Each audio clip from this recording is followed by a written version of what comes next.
Presented by रंगदार music. जिंदाबाद भाई जिंदाबाद, पप्पू भैया जिंदाबाद, जिंदाबाद भाई जिंदाबाद, पप्पू भैया जिंदाबाद। रंजन प्रेमी वार्ड नंबर 11 में हो के चाची, पप्पू भैया के नामा महान।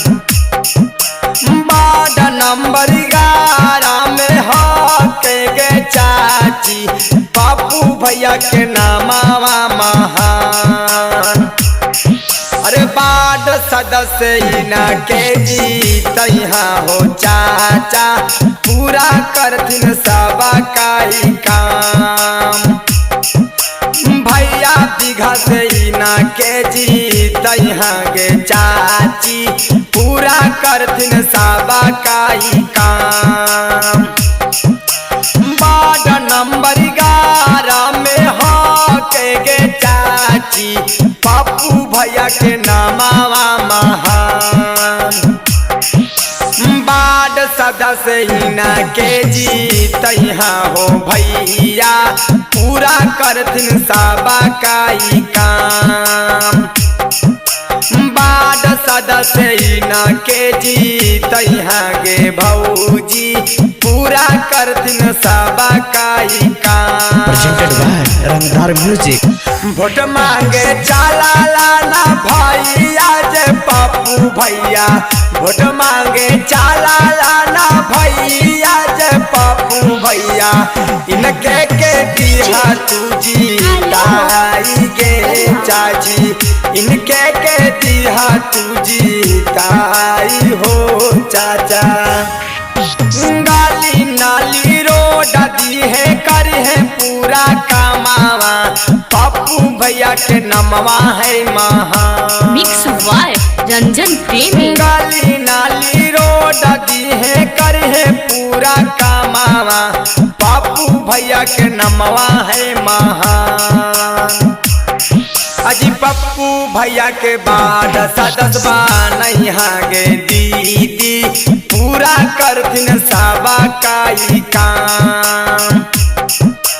बाद सदस्य इना के जीत हो भैया, पूरा करथिन सबा काई काम।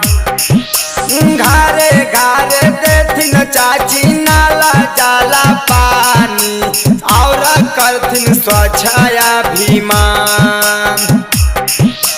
वार्ड सदस्य इना के जीत गे चाची, पप्पू भैया के नमवा है महान। वार्ड सदस्य इना के जीत हो भैया, पूरा करथिन सबा काई काम। दौड़ाला धूपाला चलाला ना पप्पू भैया, दौड़ाला धूपाला चलाला ना पप्पू भैया।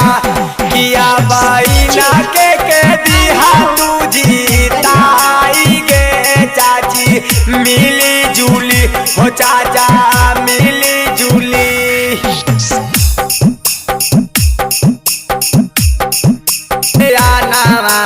पप्पू भैया के नमवा है महान।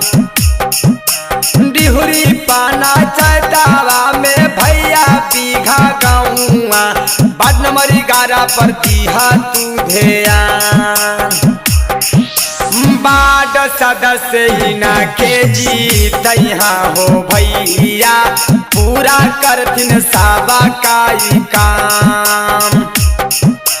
वार्ड सदस्य इना के जीत गे दीदी, पूरा करथिन सबा काई काम।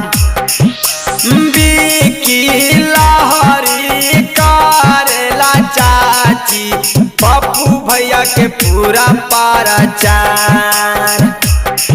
अरे वार्ड सदस्य इना के जीत हो भैया, पूरा करथिन सबा काई काम।